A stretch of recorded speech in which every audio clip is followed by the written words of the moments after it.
Magandang araw sa inyong lahat at welcome sa aking channel. Full support ang kapisanan ng mga broadcaster ng Pilipinas o ang KBP sa pagbibigay muli ng prangkisa sa ABS-CBN. Ito ang kinumpirma ng abogado ng KBP na si Attorney Rodolfo Larbal sa isinagawang briefing ng House Legislative Franchise Committee hinggil sa franchise ng ABS-CBN. Pinuri rin niya ang ABS-CBN sa kakayahan nito mag-produce ng magandang mga palabas na kaya makipagsabayan sa kompetisyon nung sila yung may-ere pa sa Free TV.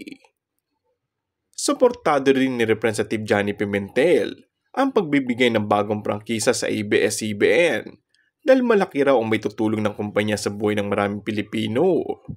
Aniya, the Filipino people deserve better. Sabi pa niya, ang GMA ang nakinabang noong nawala ng prangkisa ang ABS-CBN.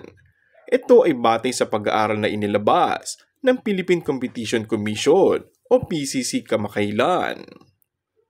Kaya naman malaki ang tsansa na muli makabalik sa ere ang ABS-CBN dahil sa madaming sumusuporta sa Kongreso ngayon sa Kapamilya Network.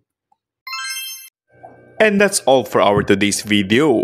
Kung bago ka lang sa aking channel ay mag-subscribe at pindutin na rin ang notification bell. Maraming salamat!